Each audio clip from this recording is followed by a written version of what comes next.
Agora sim, já estamos ao vivo aqui para mais uma super live, para mais uma super aula gratuita de CPA 10 e de CPA 20. Nós aqui, tanto eu quanto o Brunão, estamos todas as semanas ao vivo com vocês. Seja para você que está estudando pro CPA 10 e CPA 20, que vai ser a aula de hoje, seja para você que está estudando pro CEA. Então, todas as semanas, eu e o Bruno, a gente vai intercalando. Até para a gente lidar aí com públicos diferentes e ter essa interação maior com todos vocês. Então hoje vai ser uma aula aí com várias questões para a gente abordar no detalhe cada uma delas. Então, pessoal, já vou avisando aqui para vocês, essa é uma live que eu estou fazendo aqui no modelo ao vivo, mas está sendo gravada, né? Porque nesse exato momento também está acontecendo o nosso evento presencial do CFP. Então, aqui no caso eu não seria possível fazer essa live ao vivo junto com a outra, mas a gente aqui sempre pensando no conteúdo para vocês, sempre pensando em não faltar com que vocês tenham aí esse conteúdo na semana. A gente já gravou esse conteúdo, tá saindo agora para você como se fosse ao vivo, mas não vai rolar aquela interação no chat que a gente sempre tem. Lógico, vocês podem comentar entre vocês, eu vou passando aqui as questões, né? Alternativa A, B, então vocês podem mandando aí no chat, eu não vou estar conseguindo visualizar, né? Mas eu peço uma coisa também muito importante aqui para nós. Todas as dúvidas, se houverem algumas dúvidas, coloquem no comentário ao final dessa live. Que aí a gente aqui, tanto eu quanto o Bruno, nosso time, a gente vai olhar essas perguntas, vamos responder e muitas delas a gente pode até transformar em algum post para colocar no nosso Instagram e trazer também de forma mais didática para vocês. Então só queria dar esses detalhes, a live vai acontecer normalmente, né? A gente vai ficar aqui mais de 1 hora juntos, vamos resolver todas as questões, eu só não vou conseguir estar tendo essa interação lendo automaticamente o que vocês estão no chat. Mas aqui o conteúdo é o mesmo, a dedicação é a mesma, inclusive essa gravação é para que você tenha o conteúdo todas as semanas. Fechado, pessoal? Então, vamos junto aqui para mais um conteúdo, bora aqui para mais uma super live, já deixa o seu like aqui também, que é super importante para nós, para essa live chegar a outras pessoas, para que mais pessoas consigam ter acesso a esse conteúdo, porque tanto eu quanto o Bruno a gente se dedica muito para entregar o máximo aqui para vocês saírem dessa live falando, caramba, consegui de fato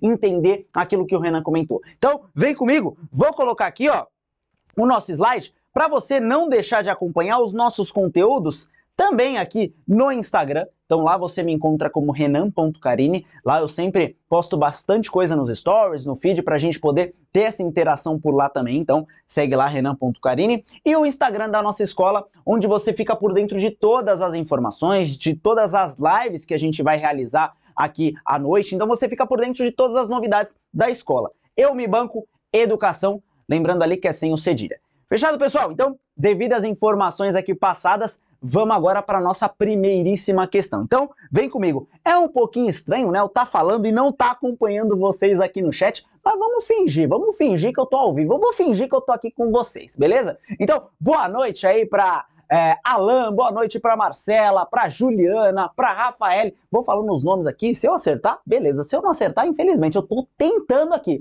manter a mesma interação com vocês. Então, bora aqui para nossa primeira questão. Deixa eu passar aqui, ó. Vamos lá. Questãozinha número 1. Enquanto isso, eu vou tomar minha água. Podem ir comentando. Boa noite para quem está entrando. Boa noite para vocês. Bora deixar esse chat boladão, mesmo que eu não esteja lendo. Mas vamos junto. Vamos ler aqui a nossa primeirinha questão. Então vem comigo. Analise as informações abaixo. Aí ele dá, né? 3 afirmações. 1, 2 e 3. A. Tananã. Realiza a fiscalização das atividades da EFPC, ou seja, entidades fechadas de previdência complementar. Deixa eu só ajeitar aqui meu relógio. 2. A. Tananã, fiscaliza a constituição, organização, funcionamento e operação das entidades de previdência privada aberta. Então aqui eu estou olhando para as entidades fechadas de previdência complementar, e aqui eu estou olhando para a previdência aberta. E 3, por fim, né? O Tananã exerce a fiscalização das instituições financeiras. Então a gente tem aqui, como a última, né, a parte 3, todos os Bacen. Então, pela terceira afirmativa, a gente não conseguiria eliminar nenhuma, porque de fato é o Banco Central que fiscaliza ali todas as instituições financeiras, né? Então, ele tem várias funções, né? A principal delas é manter a estabilidade dos preços, através ali da Selic, do Copom, manter que a inflação não saia tanto da meta. Tem várias outras funções de controlar o crédito na economia e uma delas é, de fato, exercer essa fiscalização nas instituições financeiras. Então a 3 é mais tranquilinha. Agora, a gente vai entender um pouquinho mais sobre esses caras aqui, né? Quem que realiza a fiscalização da atividade de previdência fechada e da previdência complementar aberta. Então vem comigo que a gente vai fazer aquele esquema que a gente sempre faz. Deixa eu pegar aqui, ó, 2 canetinhas. Então, ó, a gente tem aqui 2 órgãos, né? CNPC e a gente também tem aqui, ó, o CNSP. Esses 2 caras são os conselhos. Então tem esse Czinho aqui, ó, de conselho, Conselho Nacional de Previdência Complementar. Tem esse cara aqui, ó, Conselho Nacional de Seguros Privados. Pessoal, quem tá no conselho, esses caras é igual como se fosse a CMN, Conselho Monetário Nacional. A CMN não é aquele órgão que estipula ali todas as diretrizes, que faz as definições, as regulamentações, ela só estipula tudo isso. Quem vai de fato colocar a mão na massa é o Banco Central. É o Banco Central que vai atuar em todas as definições que o CMN estipulou. Então o Banco Central é um órgão ali executor que vai botar a mão na massa e a CMN é a que está lá no conselho. Tá aqui, ó, faz isso. Isso, ó, eu estou estipulando isso aqui. Essa é a diretriz máxima que eu estou estipulando. A mesma coisa acontece aqui para esses 2 camaradas. Eu também tenho outros conselhos para falar ali, por exemplo, de previdência. Tem um conselho que vai olhar para a previdência fechada e outro conselho que vai olhar para a previdência aberta. Aqui, ó, Conselho Nacional de Previdência Complementar. Terminou com C, eu sei que quem está abaixo desse conselho, ou seja, quem vai colocar a mão na massa aqui de fato, é a Previc. Então, como que a gente consegue identificar isso? Por essas 2 letrinhas aqui. Eu termino com C, né? CNPC e Previc também termina com C. Esses camaradas aqui vão olhar para a Previdência Complementar Fechada, ou também ali chamadas de fundos de pensão. Então, não é qualquer pessoa que pode entrar nesse plano de previdência. Não é qualquer um que pode, eu quero entrar nessa previdência fechada. Não, ela é fechada. Ou seja, normalmente são fundos de pensão para pessoas que já estão dentro de um determinado grupo, como os funcionários da Petrobras, os funcionários do Correio. A Petrobras cria esse fundo de pensão, cria esse fundo fechado para os seus funcionários. Então, só quem está ali dentro da empresa, né, no caso da Petrobras, vai poder fazer parte desse fundo. E quem vai olhar para todas essas normas e regras é a Previc, de acordo com todas as definições que o Conselho Nacional de Previdência Complementar estipulou. Então, esses caras aqui de cima são os bambambam do negócio. Os caras estão aqui, ó. Previc, tá tudo certo aí? Tá fiscalizando o que eu tô mandando? E a gente vai ver o outro cara aqui também. Aqui é olhando para a Previdência Complementar Aberta. A gente tem a CNSP, Conselho Nacional de Seguros Privados, que é o cara que manda. Quem que é o cara que obedece aqui do CNSP? Ó. É a SUSEP. Então eu tenho a Previc, termina com C, está abaixo do conselho que também termina com C.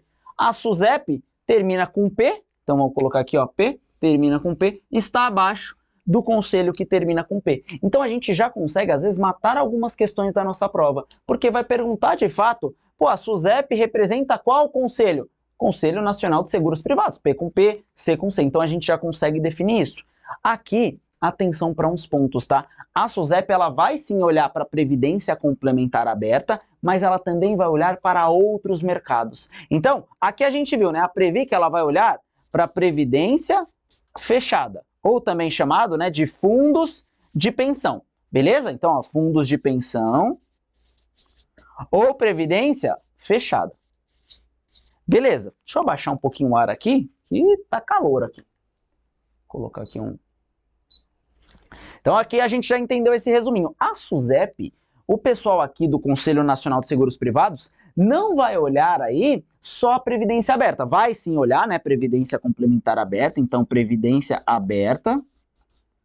Mas além disso, a SUSEP vai olhar outros mercados, como por exemplo, o mercado de seguros. O mercado de seguros. Lembrou de seguro? Lembrou de resseguro. Então também vai olhar o mercado de resseguro.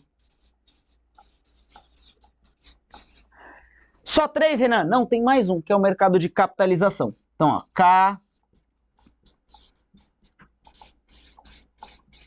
Então, aqui a SUSEP, né, até pelo nome, né, Conselho Nacional de Seguros Privados. Então, tem aqui a SUSEP fiscalizando a previdência complementar aberta e, além disso, o mercado de seguros, mercado de resseguros e também o mercado de capitalização. Com isso aqui, você resolve todas as questões praticamente dessa parte um pouquinho mais do sistema financeiro dessas entidades. Mais importante é entender, esses caras mandam, esses caras aqui que de fato vai fiscalizar, vai exercer a sua função ali. Então vem comigo.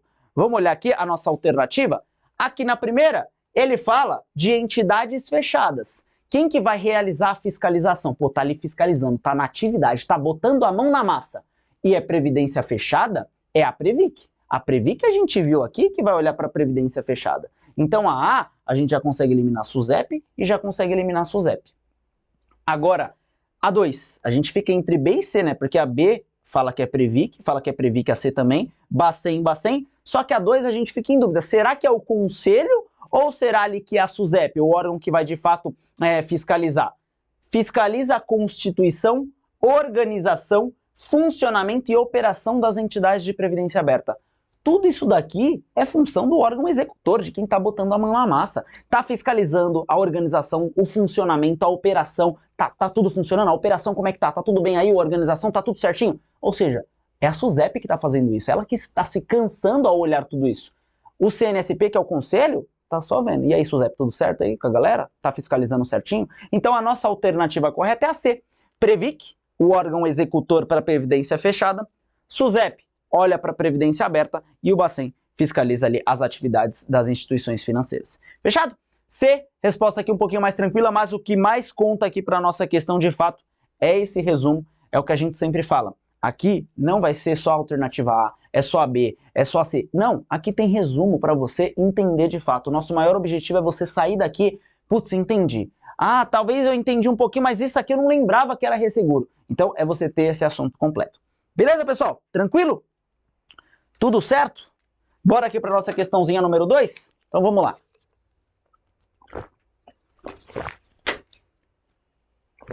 Vamos que vamos. Questão número 2. Essa muito boa também, tá? Essa questão super importante. É bem rapidinha, né? Então já vão colocando aí no chat, já vão... não dá para votar, né? Porque não tem como eu criar a enquete agora, mas aqui a gente vai fazendo essa pegada. Então, ó, vamos lá. Vem comigo. O PIB, Produto Interno Bruto, representa a soma de todos os bens e serviços, da onde? Intermediários, os bens e serviços finais, intermediários, em um país, uma região, uma empresa, um país, durante um certo período de tempo. Então, uma questão aqui que a gente olha simples, 2 linhas, tranquilo, a gente consegue entender, mas tem alguns detalhes por trás dessa questão que eu quero que a gente entenda e saiba resolver, às vezes uma questão simples, às vezes uma questão mais complexa de PIB. E aí a gente entra aqui novamente para o nosso quadro, para entender nessa questão do PIB. Quando a gente fala aqui do Produto Interno Bruto, a gente tem uma das fórmulas que é a mais conhecida, que é o cigarro do X-Men, né? Que é o consumo das famílias, mais investimentos aqui no país, mais gastos governamentais, mas o que a gente tem de exportação menos importação. Então aqui ó, o consumo das famílias, essa família está consumindo mais, está aquecendo mais a economia, está gerando mais PIB. Se há mais investimentos também acelera a nossa economia. Se o governo está gastando mais, pô, quando você quer melhorar aí a questão da sua casa, você gasta mais com cimento, vai construir uma piscina, você está gastando mais para evoluir a sua casa. Aqui é a mesma coisa. Quando há um maior gastos do governo, a gente também está fomentando um PIB maior. E aqui a diferença, né, entre exportação e importação. Aqui tem vários outros nomezinhos, tá? Eu coloco o XM porque é uma das nomenclaturas, mas tem outra. Tem umas que é NX, então tem a nomenclatura em inglês, em português. Então aqui a gente consegue ver exportação menos importação. Também a gente vende mais para fora do que importa, isso vai acrescentar para o nosso PIB. Um ponto importante, tá? O PIB, ele vai considerar os bens, atenção para isso aqui, ó.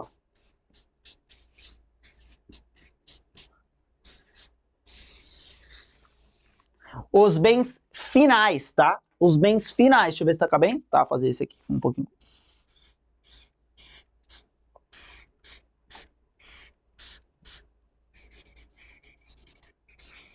Agora foi. Os bens finais e não bens intermediários. Por quê? Pensa comigo. Eu sempre dou esse exemplo do carro. Pô, imagina que eu tenho um carro aqui, ó, fechou, vou fazer um carro mais simples dessas vezes, né, meu Deus, parece um trem do que um carro, mas tá bom.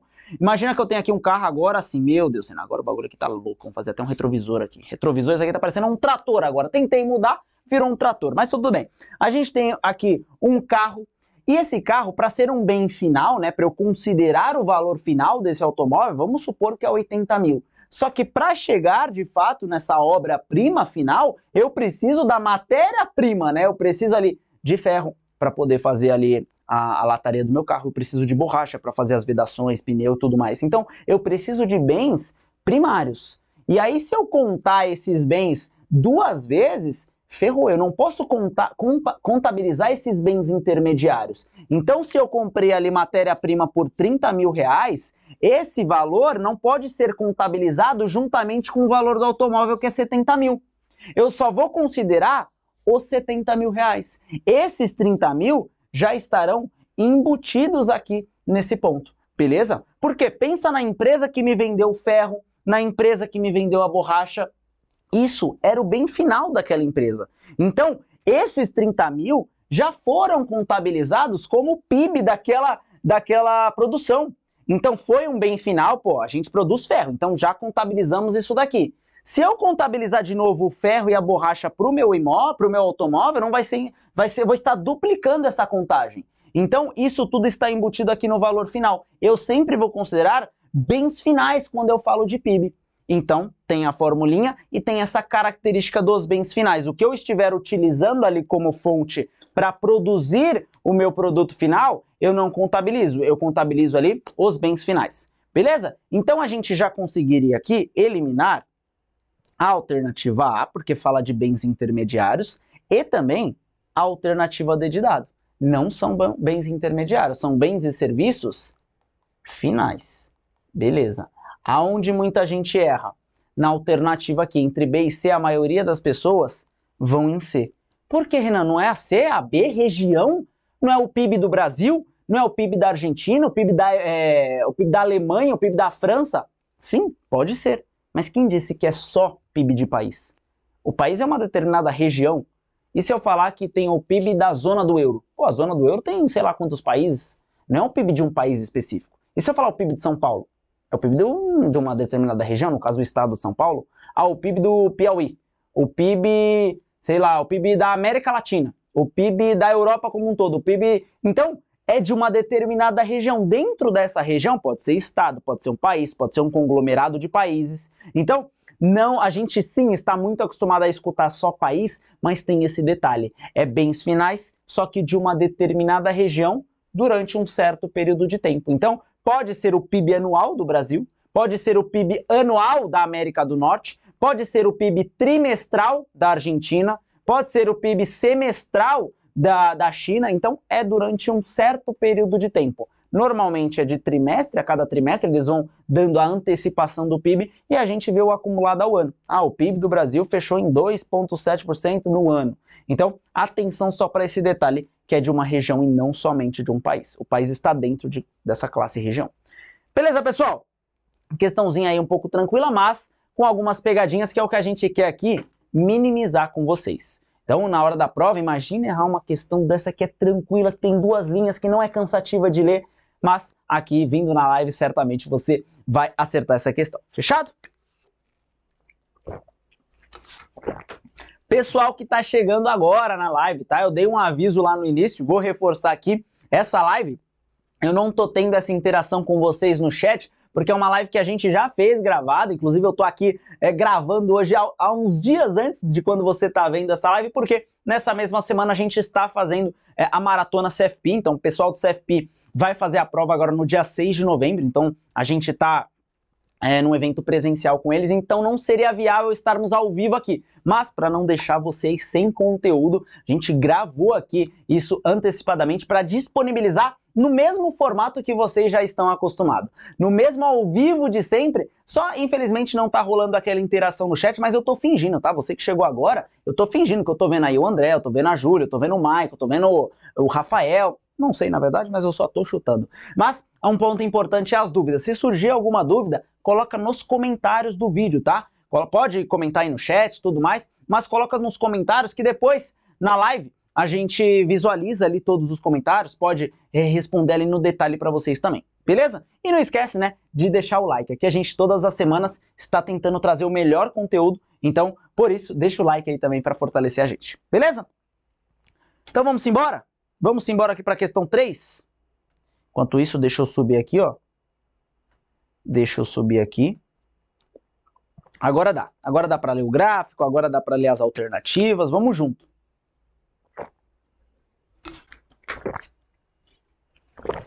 Vem comigo. Questão aqui, mais uma de interpretação, é o que a gente sempre bate. Muitas pessoas vão chegar para a prova com o mesmo nível ali de estudo. Só que uma que manteve a calma um pouco mais vai se sobressair em relação a essa pessoa que ficou nervosa, que quis resolver o mais rápido. Não, vamos tranquilo. Posso afirmar para vocês, tempo é suficiente para resolver CPA 10, CPA 20 e CEA. O tempo sobra. Se você estudou, pode ficar tranquilo que o tempo vai dar de boa. Então, mantenha calma, saiba que você pode errar algumas questões na prova. Pô, você pode errar, você precisa acertar 70%, quer dizer que você pode errar até 30%. Então tá tranquilo. Pô, não sei essa, tudo bem. Vou pra próxima. Puta, não sei a próxima. Puta, não sei a... Aí também você não estudou, né? Mas vamos junto. Então bora lá. Um fundo de investimento possui a seguinte composição. Então a gente precisa entender essa composição desse fundo. Tem aqui a parte azul marinho, a parte azul claro, a parte verde e a parte vermelha.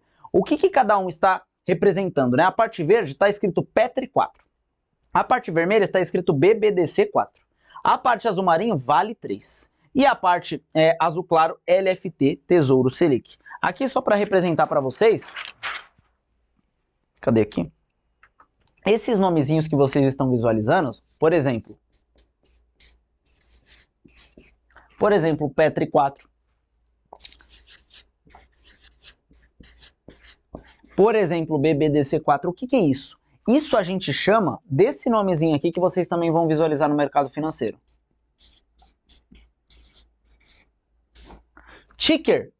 Isso é o ticker de uma determinada ação. Então, se eu quiser comprar ações da Petrobras na Bolsa de Valores, eu não vou escrever lá Petrobras, companhia aberta. Não, eu escrevo Petri 4. Esse 4 fala que é uma ação preferencial.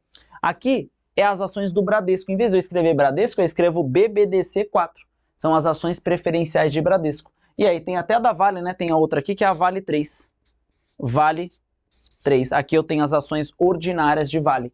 Então, eu consigo adquirir as ações dessas empresas jogando esses tickers, o nome das empresas, né, com esse número no final, para comprar essa empresa. Lembra que o lote padrão de ações são 100 ações. Então, eu não consigo comprar Petri 4 desse jeitinho que está aqui, se eu quiser comprar, por exemplo, 87 ações. Não, eu tenho que comprar de 100 em 100. Esse é o lote padrão. 100, 200, 300, 400, 1000, aí eu posso. Renan, mas e se eu quiser comprar 59, eu não posso? Só tem que ter 100? Não, você pode. Só que aí você vai ter que comprar no mercado que a gente chama de mercado fracionário. Como que eu entro nesse mercado, Renan? Só adicionar um Fzinho aqui na frente.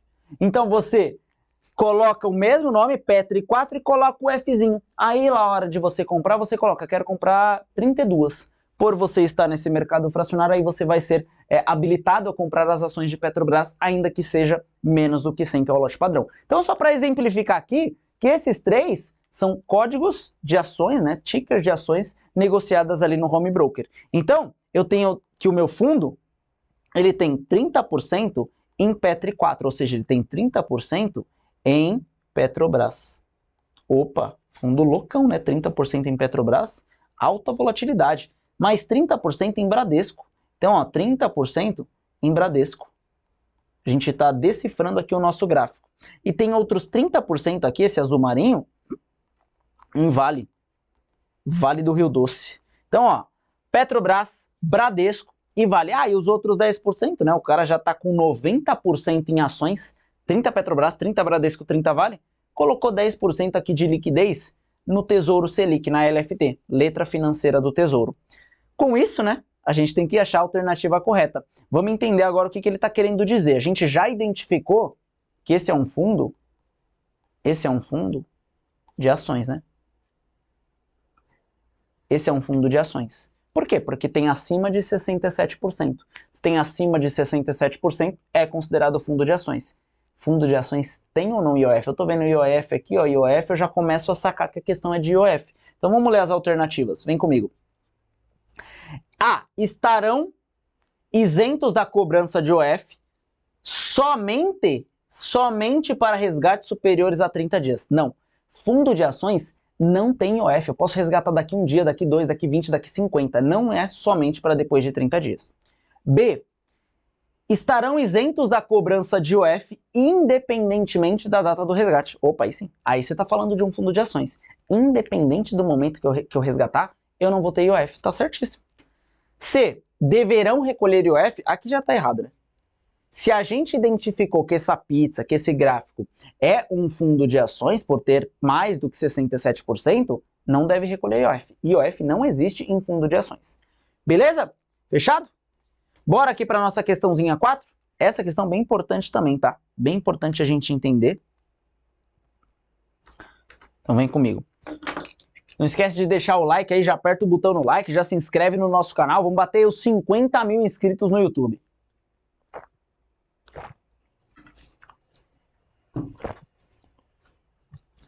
Vamos lá, vamos ler junto aqui comigo. Questão número 4. Fernando é um investidor iniciante no mercado financeiro e está buscando algumas opções de títulos públicos, pois tem um perfil mais conservador. Pô, então o Fernando aqui é conservador, a gente já sabe. Está buscando títulos públicos, né? Ou seja, títulos que o governo emite. Além disso, não quer correr risco de reinvestimento. Qual título seria ideal para ele? Uma LFT, uma NTNB, uma NTNF ou debêntures com cupons semestrais? Primeira coisa aqui que a gente já consegue eliminar só com as primeiras frases ali do meu enunciado. Pô, o Fernando quer títulos públicos. Debênture é título público? Não, debênture é um título onde é a capitalização, né? A captação de recursos de uma empresa não financeira. Por exemplo, se o Itaú quer captar recurso, o Itaú pode emitir uma debênture? Não, porque empresas financeiras, instituições financeiras, emitem CDBs, Certificados de Depósitos Bancários. Então, o Itaú, o Santander, Bradesco emitem CDB para captar recurso. Depois ele te paga lá a taxa. Agora a Vale, a Petrobras, a MRV, Sabesp, qualquer outra empresa que seja não financeira, como que ela capta recurso? Ela pode emitir um CDB? Certificado de Depósito Bancário. Pô, Vale, não. Então elas emitem debêntures, que é como se fosse o CDB das empresas. É um título aí longo, normalmente, né, aí de 8, 10 anos, para poder captar recursos. Então, isso aqui não é interessante para ele, porque ele quer título público. Então já acabou no primeiro filtro. Os outros ainda estão no jogo, né? Por quê? LFT é título público, NTNB é título público, NTNF também é título público. Só que ele quer outra coisa. Não quer correr risco de reinvestimento. Com isso, a gente precisa entender o que é esse risco de reinvestimento. Pessoal, quando a gente faz um investimento em um título público, como que é o desenho desse título normalmente? Eu aplico aqui um PU, né? PU é preço unitário. É o preço unitário que eu pago pelo título. Ah, qual que é a unidade desse controle? Qual que é o preço unitário disso? Ah, R$5.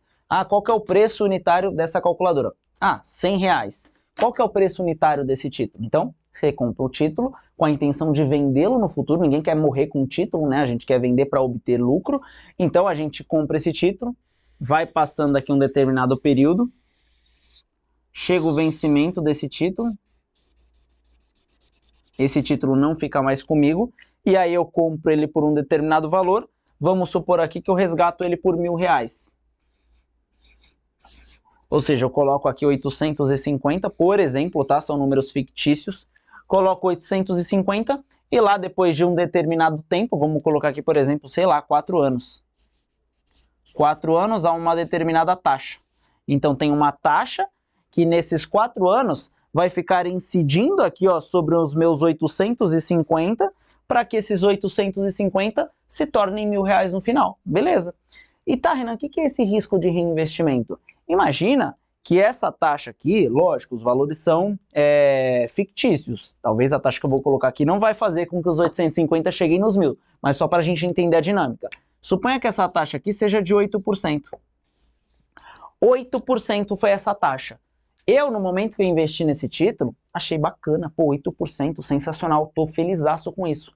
Só que, imagina que o meu objetivo é colocar esse dinheiro aqui, não olhar para ele, porque eu não vou ter tempo de ficar investindo várias vezes, eu vou investir uma vez, vai passar 4 anos e eu vou resgatar lá no final. Essa é a minha ideia. Só que tem títulos que a gente fala que recebem cupons. O que são cupons? É títulos que ele fala, Renan, não tem como eu te pegar o seu dinheiro e só te pagar lá no vencimento. Eu vou te dar antecipações. Eu vou te dar cupons semestrais, por exemplo. Então, aqui eu vou receber um cupom, aqui eu vou receber um cupom, eu vou receber um cupom. O cupom, a tradução para cupom são dinheirinhos. Ou seja, você vai recebendo dinheirinhos até que chegue lá no vencimento e você receba a parte mais gordona. Então aqui você vai recebendo vários cupons. Isso são cupons, são antecipações. A característica do título fornece isso. Ó, Renan, você não vai receber só lá no final. A gente vai te pagar todo o semestre um pouquinho. Um pouquinho vai pingando na sua conta, beleza? Ah, beleza. Só que qual que é o problema de um título que tem cupom? Nesse exato momento, eu comprei o título aqui, vamos supor que eu comprei o título no segundo semestre de 2020. Aí aqui passou um semestre, ó, vim aqui, passou um semestre. Concorda comigo que passou um semestre?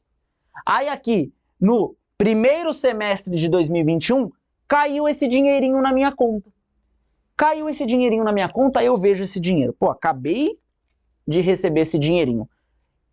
O meu objetivo não é resgatar lá no final, depois de 4 anos. Acabou de cair um dinheiro na minha conta. O que eu vou fazer com esse dinheiro? Vou reaplicar. Vou reinvestir para gerar, de fato, o quanto que eu quero receber lá na frente. Eu não quero ficar com dinheiro parado na conta. Eu preciso reinvestir esse dinheiro. Só que lembra que da primeira vez que eu investi aqui, a taxa estava em 8%? Agora passou um semestre, passou 6 meses. No momento que eu for pegar esse dinheiro para reinvestir, eu olho no mercado e a taxa não está mais 8%. A taxa agora está 6%. Você concorda que quando eu tenho um título que me paga cupom, quando eu tenho um título que vai me jogar esses dinheirinhos na minha conta, eu corro o risco de reinvestimento? O que é esse risco? É no momento que eu for pegar esse dinheiro que eu recebi através dos cupons, na hora que eu for reinvestir, a taxa eu não considero mais atrativa. É uma taxa que não está mais interessante do que aqui, por exemplo, a que eu havia comprado antes. Entendeu? Então, é muito no detalhe. O objetivo, de eu não ter risco de reinvestimento é eu comprar títulos que não me pagam cupom. Eu tô tranquilo se não cair dinheirinho no meio do caminho. Posso só receber lá no final. Eu tô de boa em esperar 4 anos para receber tudo. Eu não preciso ficar recebendo aqui depois de 6 meses. Depois de 6 meses, vou ficar tendo um trabalhão de o dinheiro cair na minha conta e eu preciso reinvestir. Aí na hora que eu for reinvestir, a taxa tá 6. A taxa não tá interessante. Então isso é o risco de reinvestimento. O risco de você reinvestir o dinheiro que você recebeu através de cupom e a taxa não ser mais interessante. É um risco que você está correndo, concorda? Se a taxa tivesse 10, beleza. Mas e se a taxa está 6? Se a taxa está 4? Então você está correndo esse risco. E o Fernando não quer correr esse risco. Por isso, qual que é a ideia do Fernando? Ele tem que comprar título que não pague isso daqui. Títulos que não paguem cupom. Então, vem comigo e entenda essa frase. Títulos que não pagam cupom, são títulos que não vão sofrer risco de reinvestimento. Porque eu só vou investir uma vez. Eu só invisto aqui no início e resgato lá no final. Há uma taxa que eu acho interessante, 8%. Você concorda que eu não vou receber no meio do caminho? Vou receber só lá no final? Então, título que não tem cupom, não tem essa parte, é o que vai ser interessante para o Fernando não correr esse risco. Beleza? Então vamos lá comigo, ver as alternativas. Agora a gente precisa identificar, né? A gente sabe que a D está fora, porque é um título privado, e ele que é título público. A gente precisa ver qual desses 3 títulos tem cupom. Porque se tem cupom é o problema que a gente viu. O cara vai receber o cupom, na hora que ele for reaplicar, ferrou. Ele vai ver, às vezes, uma taxa menor.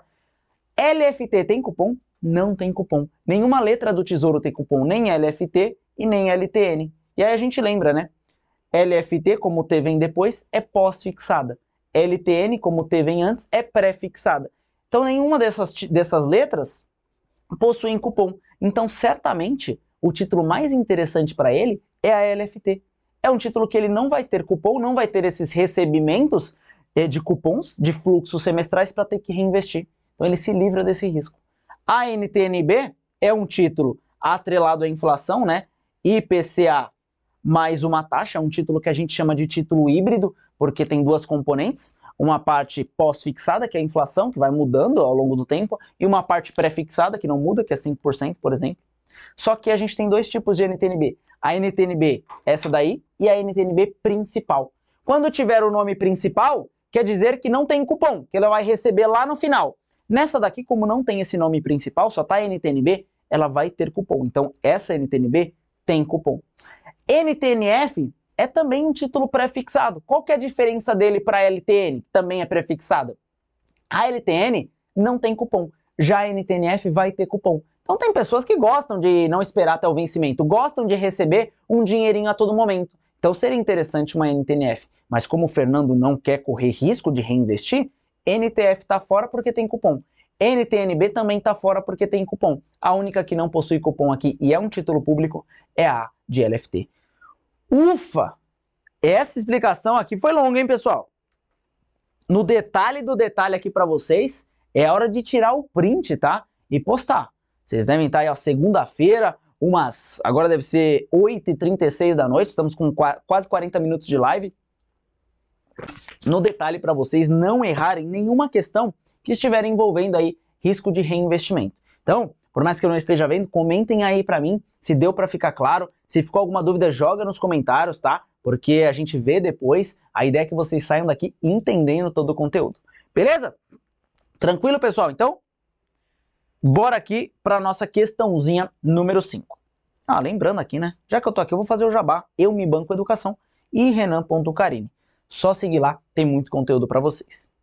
Bora aqui para nossa questão 5. Meu Deus, Renan, o tamanho desse texto, cara. Tô fazendo o CPA 10, CPA 20 ou concurso público, né? Vamos junto respirar que vai dar bom. Bruno é uma pessoa super preocupada com sua aposentadoria. Por isso, desde cedo já buscou por um plano de previdência. Pô, a gente viu lá quem que regula a previdência aberta é a SUSEP. A SUSEP, quem que tá fiscalizando, quem que tá é o conselho da SUSEP? O CNSP, Conselho Nacional de Seguro Privados. Beleza. O plano possui a seguinte característica. Tem uma renda mensal temporária por 220 meses. Beleza. A tributação é a tabela progressiva. Beleza. O beneficiário é o Matheus, o filho aqui do Bruno. Então, essa é a característica do plano. Ele contratou um plano para receber uma renda, né? Então, a ideia aqui, né? Deixa eu só mostrar aqui para vocês como é que funciona isso. Eu vou contratar um plano.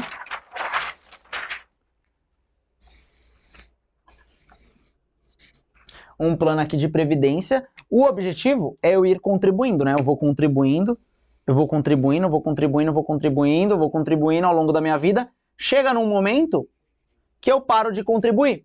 Chega num momento, aqui, por exemplo, é minha vida, meu momento ativo, né? Onde eu estou aqui de estagiário, e vou sendo promovido, vou avançando, vou conseguindo aportar mais dinheiro, vou crescendo o meu patrimônio. E aí chega aqui nesse momento, que é o momento da minha aposentadoria. Pô, tô aqui com meus 55 anos, quero aposentar cedo, quero pegar toda essa grana que eu acumulei e aí eu vou usufruir do que a gente chama de benefício. Aqui eu vou ter um benefício. Então eu tô pegando o dinheiro que eu acumulei nessa parte aqui, ó. Essa parte aqui eu acumulei dinheiro. Tudo isso aqui é dinheiro. Dinheiro. Tudo isso aqui é dinheiro. Aqui a gente pode chamar de período de contribuição, porque você está contribuindo, ou também período de diferimento. E aqui a gente chama a parte do benefício, é quando eu resgato esse benefício. Benefício. Nesse ponto aqui, pessoal, nesse ponto eu tenho duas opções. Ou eu pego todo esse montante, toda essa grana, todo esse saco de dinheiro e vou para a praia e eu faço o que eu quiser com esse dinheiro. Vamos supor que eu acumulei 2 milhões aqui.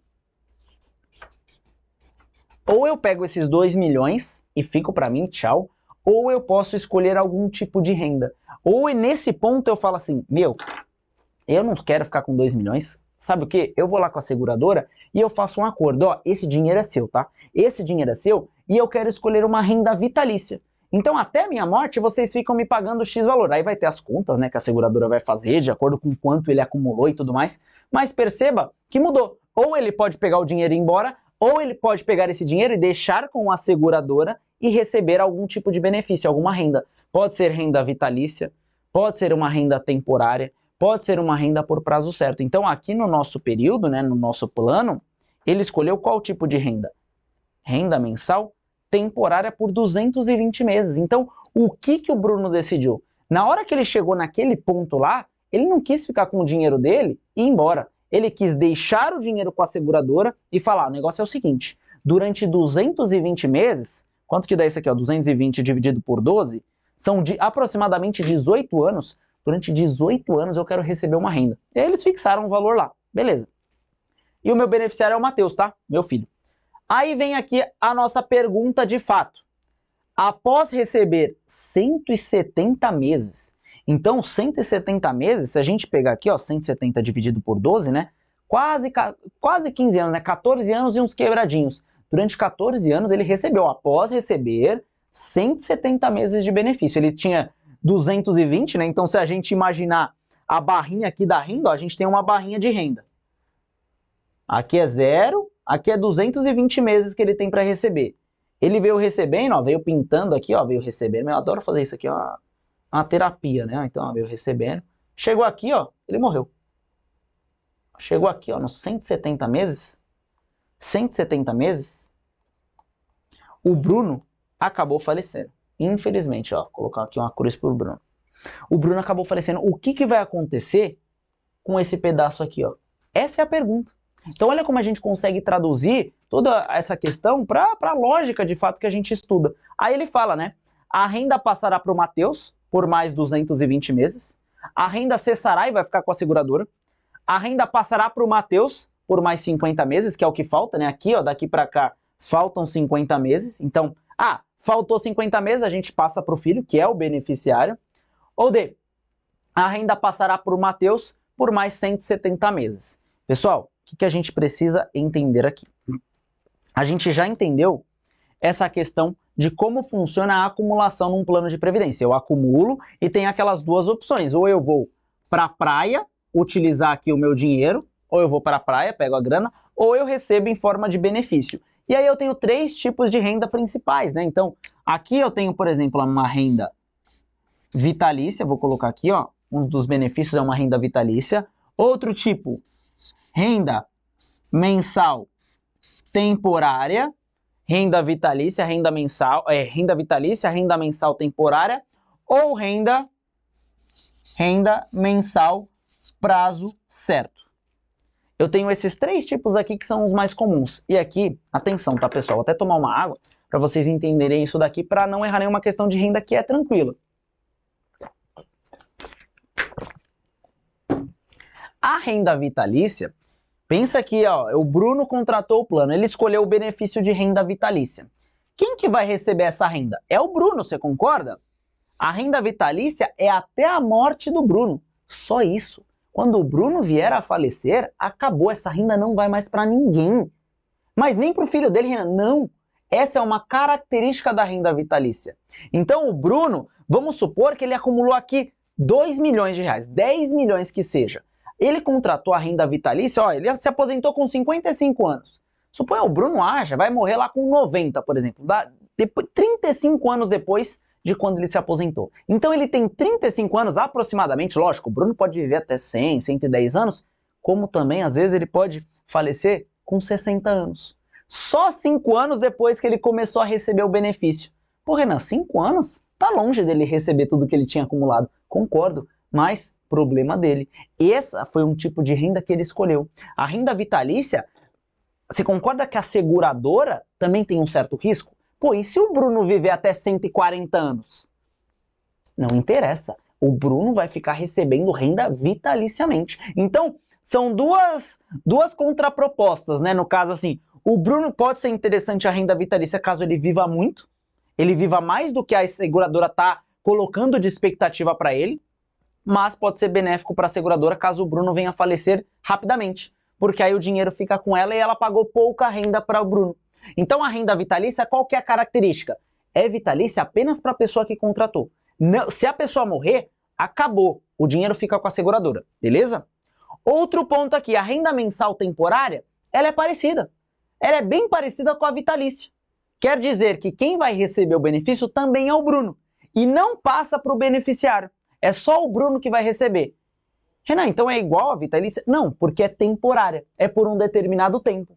Não é para a vida toda. Pô, se o Bruno viver 50 anos depois que ele começou, vai receber durante 50 anos. A temporária não. É por um tempo, normalmente aí até 20 anos. Então, eu quero receber uma renda por 10 anos. Beleza. É uma renda temporária, num prazo de 10 anos. Se você vier a falecer antes dos 10 anos, acabou, tá? Infelizmente a renda cessa e fica com a gente. Se você viver mais do que os 10 anos, também. Você recebe os 10 anos, a partir do 12, 13, a gente não tem mais negócio. Você contratou a renda temporária por um tempo de 10 anos. Se você viver os 10 anos, beleza. Se você vier a falecer antes dos 10 anos, acabou. Eu te pago até esse momento. Não vai para os seus beneficiários. Que é o que acontece com a renda mensal prazo certo. A renda mensal prazo certo, ela tem esse diferencial. Ela também tem um determinado prazo, ou seja, também vou colocar ali 20 anos, vou contratar por 20 anos. Só que se eu vier a falecer ali no 10º ano, os outros 10 anos que faltam eu receber, não fica com a seguradora, vai para o meu beneficiário. Por quê? É prazo certo. Está certo que alguém vai receber essa renda por 20 anos. Seja a pessoa que contratou, seja o beneficiário. Essa é a diferença da prazo certo para a temporária. A temporária eu posso contratar por 20 anos, só que se eu morrer no ano 10, acabou. Os outros 10 anos ninguém mais recebe. Na prazo certo não é certo, alguém vai receber. Se não for você, pode morrer, vai passar para o próximo. Então a prazo certo, a pessoa morreu, o restante o beneficiário passa a receber. Na temporária não. E na vitalícia é até o final da vida da pessoa também. Beleza? Então vamos ver isso, porque o que aconteceu aqui? A gente está vendo que a renda escolhida foi a renda temporária. Então ele escolheu uma renda por um tempo de 220 meses. E aí o Bruno, ele recebeu durante 170 meses, que foi a nossa barrinha verde. Renan, então esses outros 50 meses que faltam vai para quem? Para ninguém. Esse dinheiro vai ficar com a seguradora. Renan, em nenhuma possibilidade esses 50 iriam para alguém? Sim, se ele tivesse escolhido a renda mensal prazo certo, aí seria essa resposta aqui, ó. A renda passará para Matheus por mais 50 meses. Ou seja, ó, Matheus, seu pai já recebeu 170. Os outros 50, como o prazo aqui é certo, a gente definiu, vai para você. Na temporária não tem esse quesito. Beleza, pessoal? Então, um resumão aqui também de rendas para vocês, para não errar nenhuma de vitalícia, temporária e nem prazo certo. Fechado? Então, deixa o like aí, vamos que vamos. Mais uma questão de muito conteúdo aqui para vocês. A gente sempre tenta nas questões trazer muito mais. Não só responder, mas trazer um leque aqui, uma boa parte da matéria para que fique mais claro para vocês. Fechou? Bora aqui para nossa questãozinha 6. Essa é bem rápida, tá? Essa é uma questãozinha bem rápida.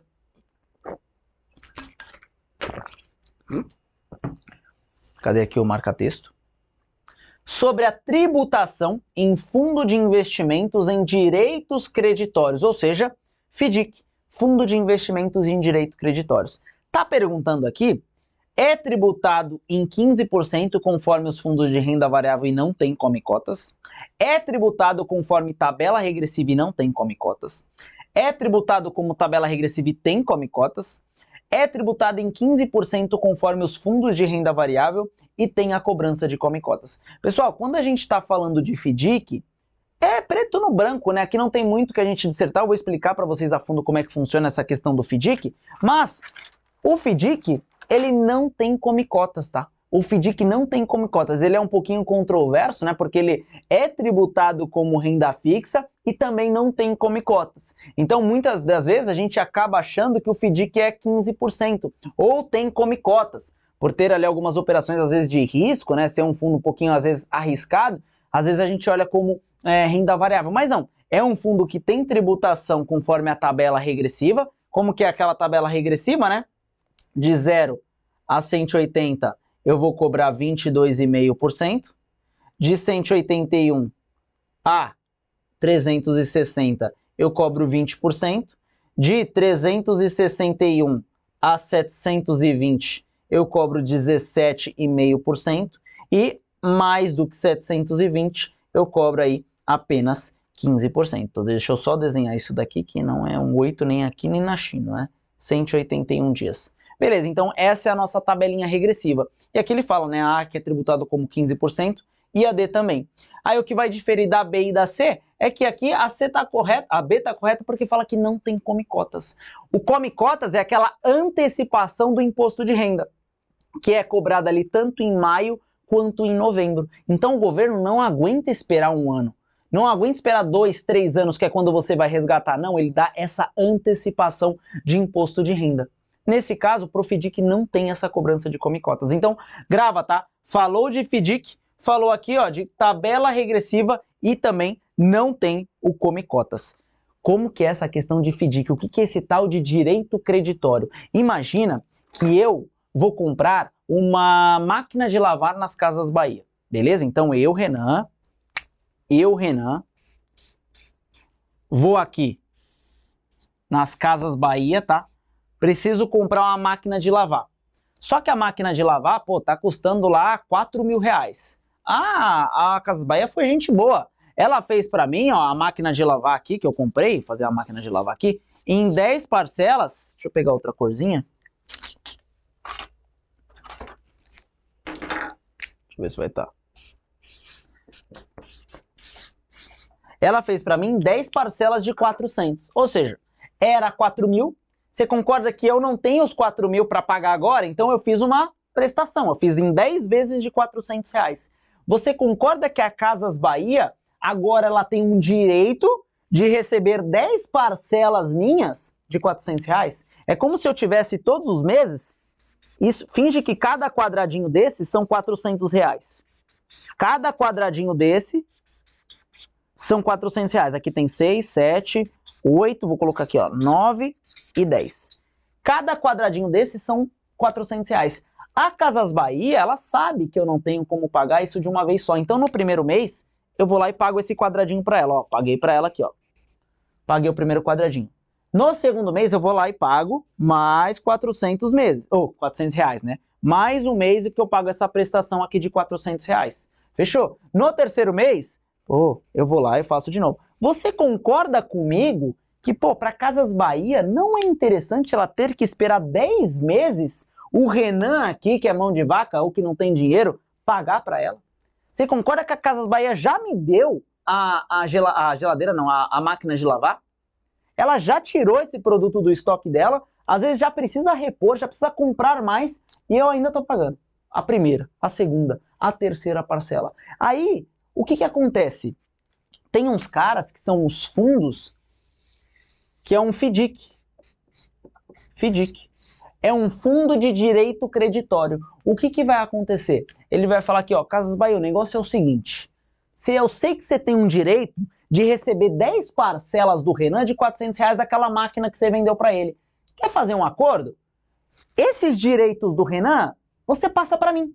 Agora o Renan, em vez de pagar para você, ele paga para mim. Então esses direitos que eu estava pagando aqui para Casas Bahia, eu passo a pagar para o FDIC.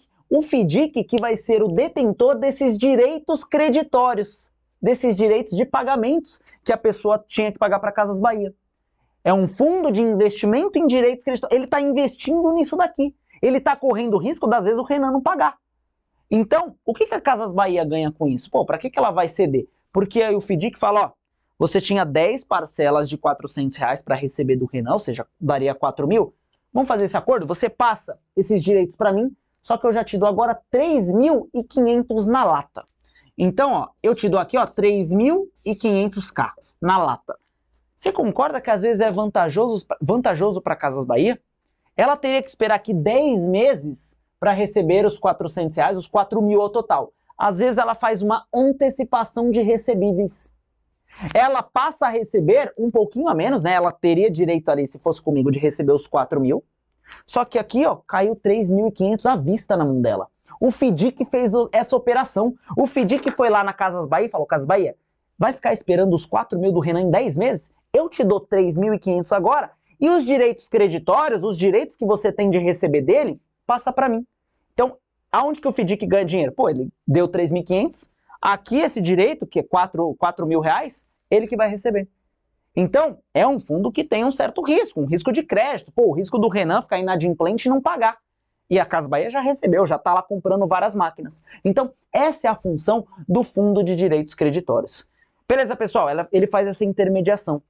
Ele antecipa esses fluxos que a Casas Bahia ia demorar 10 meses para receber e dá numa paulada para ela. Fechado? Então, deu para entender aí o que é os fundos de investimento em direitos creditórios? É uma operaçãozinha que é, às vezes, não tão trivial, mas não é muito complicada da gente entender quando a gente vê essa lógica.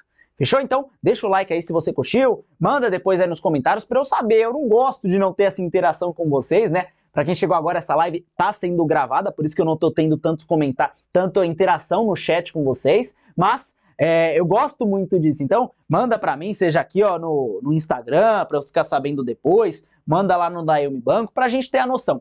Beleza? A ideia aqui é o conteúdo ser passado da melhor maneira para vocês. Fechou? Vamos aqui para nossa questão 7? Então vamos lá. A empresa EMB3, EMB3, emitiu uma debênture em 2021.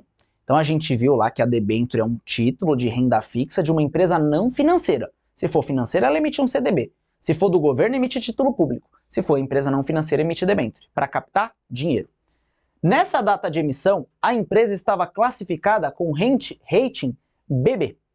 Após alguns anos, e devido a alguns ajustes na companhia, teve sua nota de crédito alterado para BBB.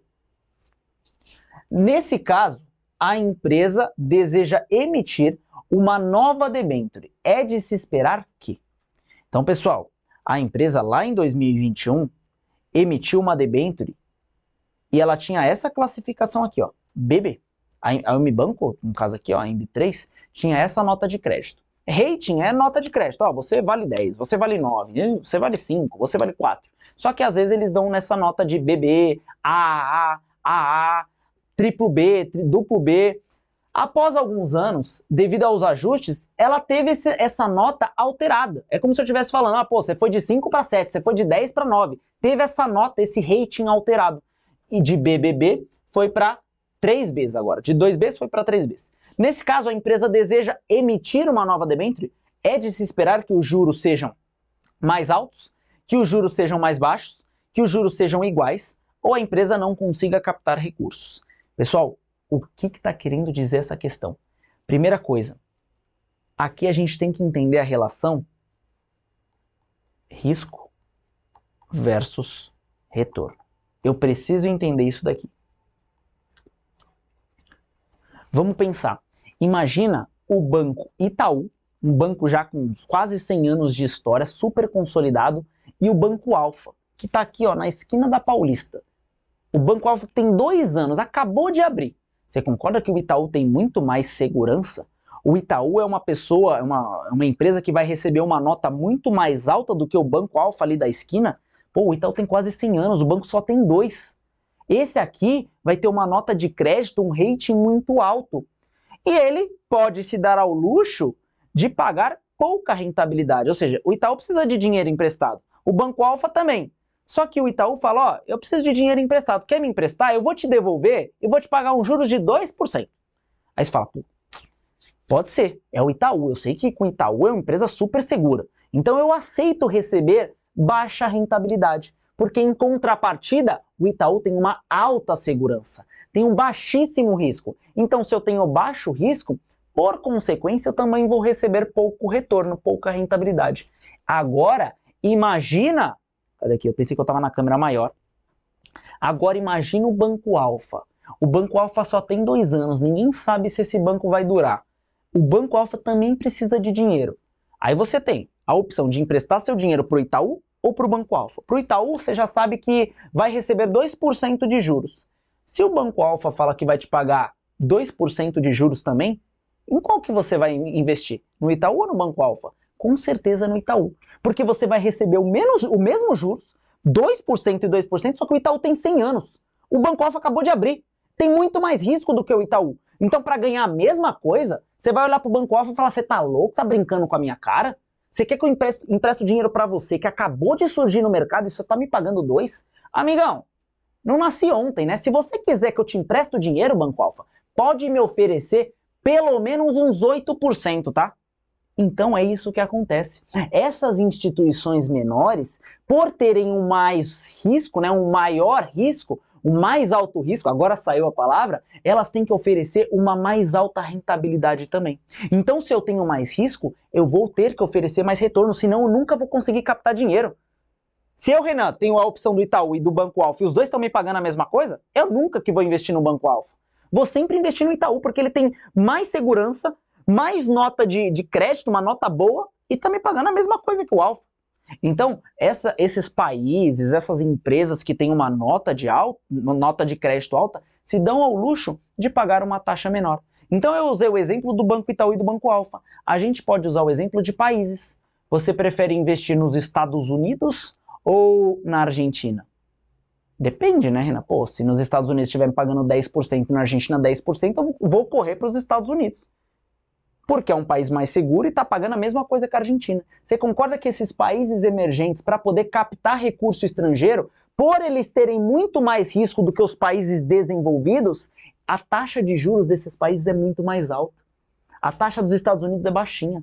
A taxa da Suíça é baixinha, porque são países confiáveis. Então, se eu tenho maior segurança, maior nota de crédito, maior nota de classificação, são países seguros que vão trazer uma rentabilidade baixa, porque eu tenho a segurança em contrapartida. Já países, empresas que têm uma nota baixa, que tem ali um pouco de risco mais alto, vão me pagar mais retorno. E aí, como que é representado, né, essa questão da nota? Como é que é a melhor nota? A melhor nota é essa daqui, ó. É o AAA. Pô, o cara que recebe essa nota, 3As, AAA, meu Deus do céu. Pode investir nesse cara, que esse cara é o mais seguro do mundo. Em contrapartida, ele vai pagar uns juros um pouco baixo, porque ele te dá segurança em contrapartida, beleza? Acho que eu falei contrapartida 2 vezes, mas tá tudo bem. Depois eu vou caindo as notas, né? Aqui é como se fosse o 10. Aí eu vou caindo aqui pro 9, que é o duplo A. Aí eu venho aqui pro A. Aí depois eu começo a entrar no setor B, né? B, depois eu caio para duplo B, depois eu vou para B, depois eu vou para C, e aí vai caindo a minha nota. É como se eu estivesse na nota 10, tô caindo 7, 6, 5, 4, até eu dar falência. Então, países, empresas que estão com essas notas têm uma boa avaliação de crédito. São países que muito dificilmente vão te dar um calote.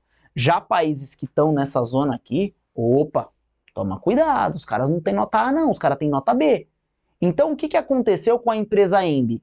Ela estava aqui, ó, ela estava com rating BB, ela estava aqui, ó, nesse ponto. Depois de alguns anos, devido a alguns ajustes na empresa, teve sua nota alterada para BBB. O que aconteceu com a nota? Melhorou. É como se você tivesse saído de uma nota 5 e fosse para uma nota 7. Ela saiu desse BB e foi para cá, ó, para BBB, ou seja, a avaliação da empresa melhorou. A nota de crédito, o rating da empresa MB3 melhorou. Se melhorou o rating da minha empresa, se a minha empresa está mais segura, nesse caso a empresa, se ela for emitir uma nova debênture, se ela for captar mais recurso, é de se esperar que os juros vão ser mais altos ou mais baixos. Essa empresa vai falar agora, vai gritar para o mercado, ó, saímos de BB e fomos para triplo B. Melhoramos nossa classificação de crédito. Nós somos uma empresa mais segura agora. Portanto, o nosso juros está um pouquinho mais baixo, tá? A gente não precisa oferecer juros altos, porque agora a gente não tem tanto risco, não. Lembra do Banco Alfa? O Banco Alfa era muito arriscado, por isso que ele oferecia um juros alto. Agora a empresa Embi não.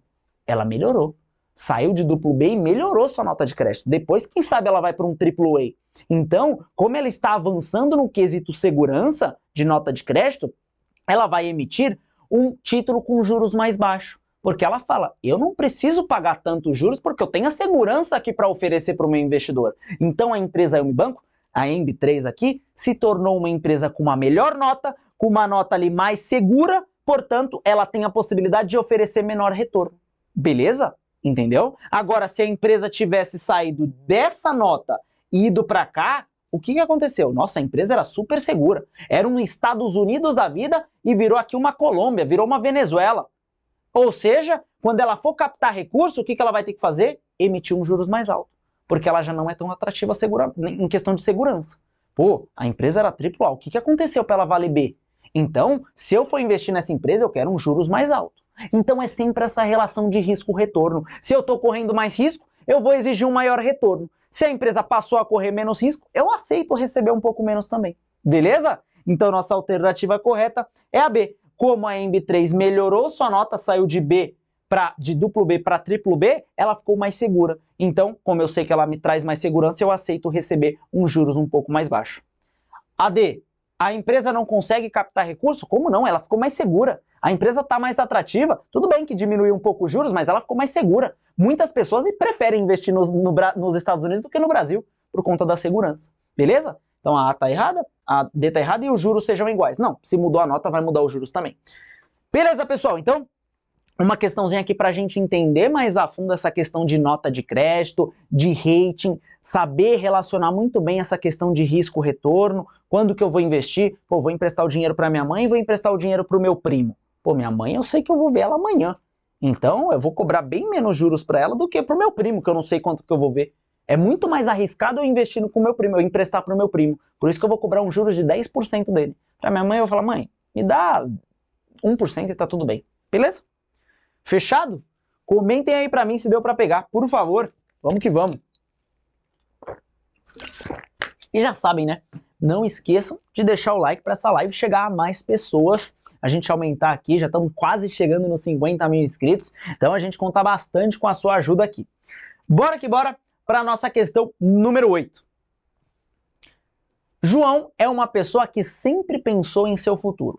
E com isso adquiriu um plano de previdência do tipo VGBL com tabela progressiva, no qual já está por 9 anos. Pô, tá 9 anos ali num VGBL progressivo.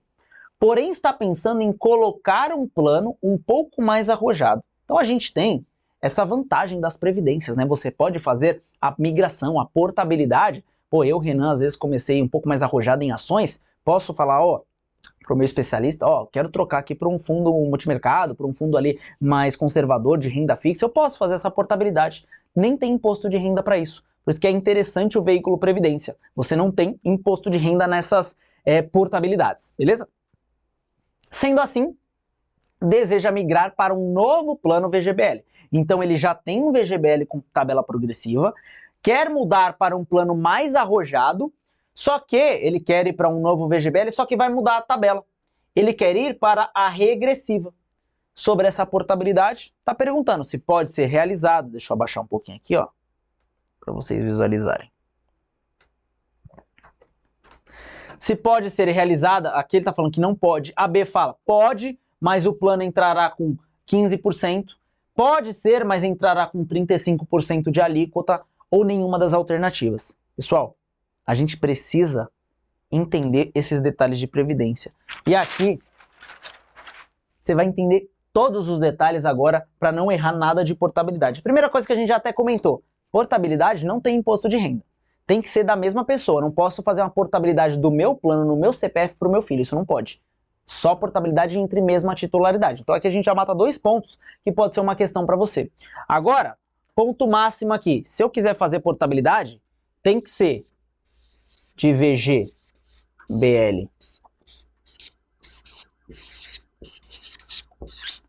De VGBL para VGBL, deixa eu ver se tá dando para enxergar. Tá dando para enxergar mais ou menos, né? Mais ou menos. Deixa eu ver se isso aqui tem tinta. Tá acabando as tintas. Mas a gente dá um jeito. Então, ou eu posso fazer a portabilidade de VGBL para VGBL. Isso pode? Pode. Tem que ser da mesma espécie. Ou, deixa eu ver se tem um preto aqui. Ou eu posso fazer... Esse não vai caber, não. Cheio de caneta e nenhuma funciona. Quase cai aqui, peraí. Isso aqui é tudo no ao vivo pra vocês. Quase caíram os negócios. Vamos ver se essa vai pegar. Deixa eu ver.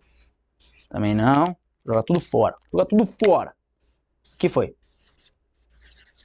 Ou PGBL, eu posso fazer a portabilidade para outro PGBL.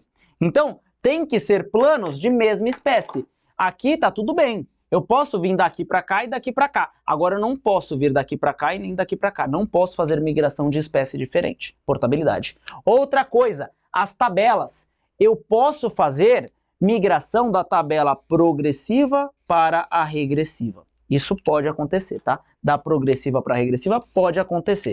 Agora, da regressiva para a progressiva, aí não pode acontecer. Isso aqui está totalmente equivocado. Como que você vai lembrar disso? Lembra do alfabeto. Deixa eu só reforçar esse R para vocês não confundirem com o P. Agora foi. Lembra aqui do alfabeto. Quando está seguindo a lógica do alfabeto, pode ser feito. Então, ó, O, P, Q, R. Pô, tá beleza no alfabeto. Então, eu posso vir da tabela progressiva para regressiva.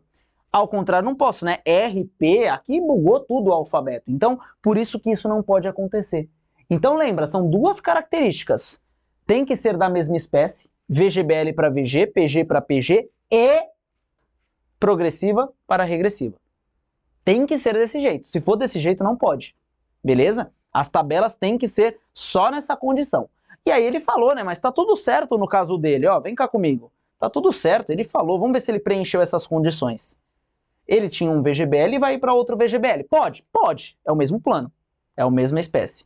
Tabela é da pro para regressiva. O, P, Q, R. Opa, também pode, né? Tá de acordo com o alfabeto. Então isso tá ok e isso tá ok.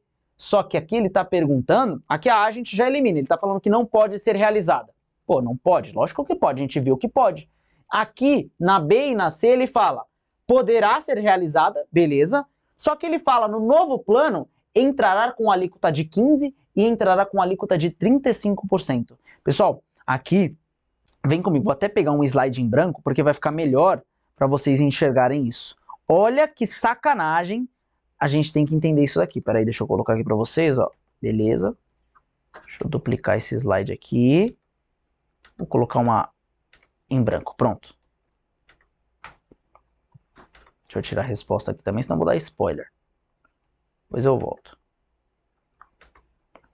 Aí, ó. Peraí. Foi. Então, ó. Aqui ele tá falando das alíquotas, né? Eu tô hoje num VGBL progressivo. Qual que é a alíquota da tabela progressiva? Deixa eu só desenhar esse dinheiro, que senão dá um pouquinho de tique, né? Fazer essa letra feia. Então eu estou com um VGBL na tabela progressiva. Qual que é a alíquota da tabela progressiva? É 15% na fonte. 15% na fonte. 15% na fonte. Depois eu faço ali o ajuste na declaração anual de imposto de renda. Beleza.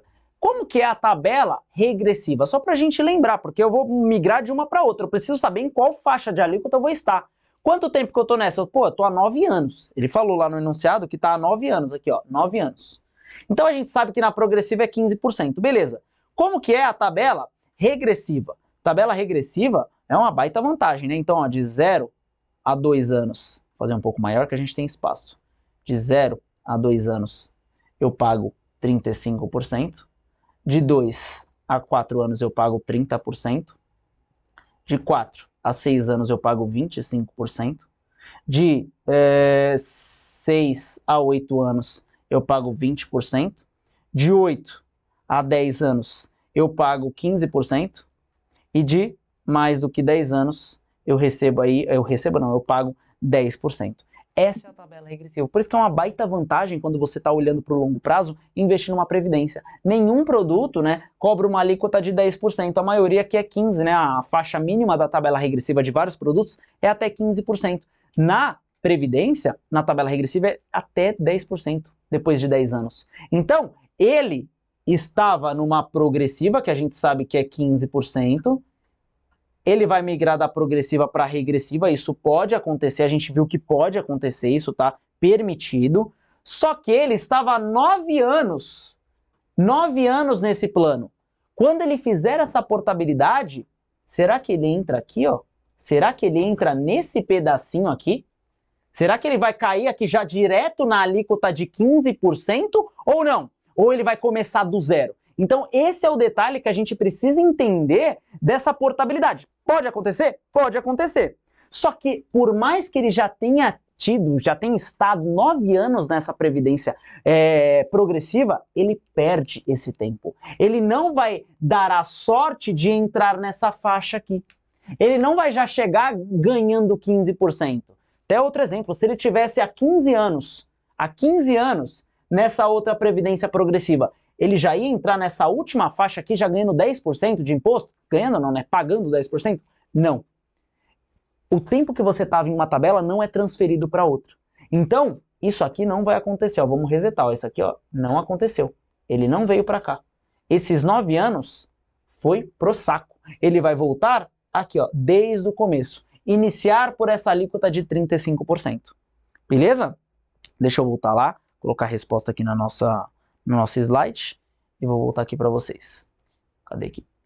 Então, a nossa resposta vai ser a C, né? A portabilidade pode ser realizada e no novo plano ele entrará com a alíquota de 35%. 35%, por quê? Não interessa que ele estava há 9 anos, ele não vai cair naquela alíquota lá na boquinha da regressiva, não, vai começar do zero. Então, é um ponto muito importante para a gente poder entender aqui. Fechado? Bora aqui para a nossa questão 9. Deixa eu passar aqui. Questão 9. Vamos entender aqui sobre VAR, né? Cadê aqui? Em um caso em que a perda do value at risk tenha superado o valor previamente estabelecido, qual deve ser a ação do gestor dessa carteira? Então, aqui a gente tem o VAR, né? O value at risk. O que é isso? O VAR eu tenho uma carteira, por exemplo, eu tenho ali, por exemplo, 10 milhões. 10 milhões de reais, e aí o fundo fala, ó, com essa carteira aqui de 10 milhões, a perda máxima que a gente pode ter em um dia, em um mês, aí tem um certo período de tempo. Vou colocar aqui em um dia. Ó, em um dia, com 95% de confiança, a perda máxima vai ser de 100 mil reais.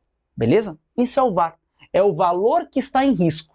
Então o gestor vai fazer as operações e tudo mais, só que vai ter uma certa oscilação, e ele te garante, em um determinado tempo, ó, em um dia, o máximo que você vai perder é 100 mil, e eu te falo isso com um intervalo de confiança, 95% de confiança, por exemplo. Beleza? E aí ele fala, o que aconteceu aqui? A perda do VAR. Pô, eu não falei que era 100 mil? O fundo está perdendo mais do que 100 mil, está perdendo 150, está perdendo 200, ou seja, o VAR teve a perda, perdeu mais do que estava estipulado no VAR. Eu estipulei que o VAR era 100k por dia, com 95% de confiança. Ou seja, tem 5% que pode dar ruim. Foi esse 5% que aconteceu. A perda do VAR tenha superado o valor previamente estabelecido, eu previamente estabeleci 100 mil. Superou. Então, por mais que você tenha me dado 95% de confiança, caiu naquele 5%, onde superou o VAR. Qual deve ser a ação do gestor? O que ele deve fazer?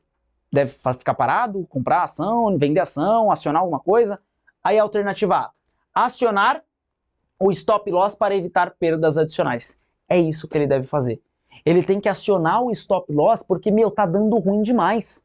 Ele fez lá o fundo falando que o VAR era de 100 mil para cada dia com 95% de confiança. Tá superando o VAR é porque alguma coisa tá dando ruim.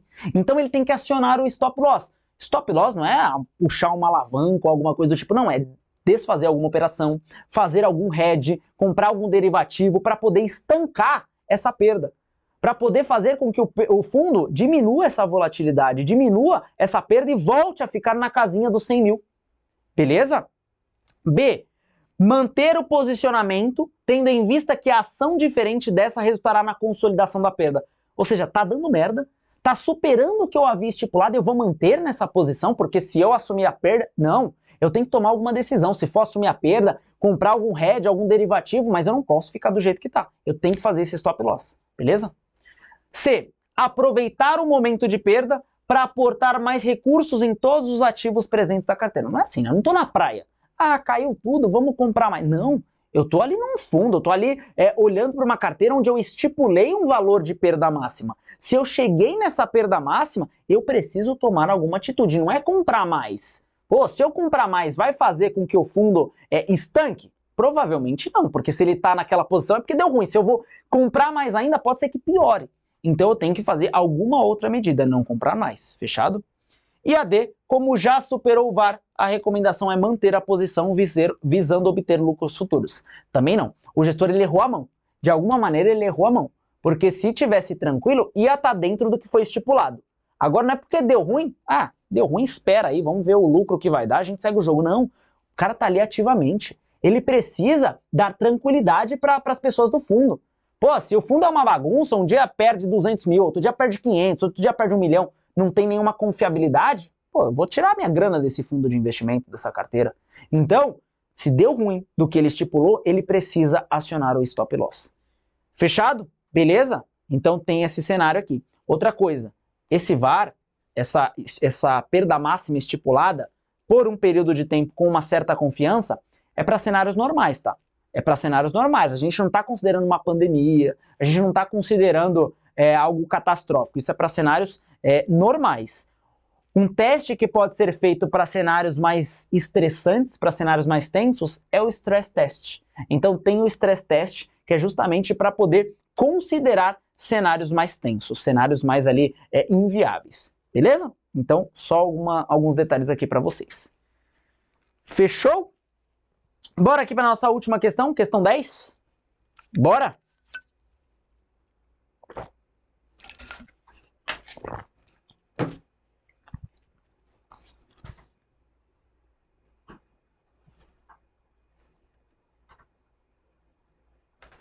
Analise as informações abaixo sobre opções. Então, vem comigo. Tem 4 afirmativas, né? 1, 2, 3 e 4, e ele quer assinar a alternativa correta.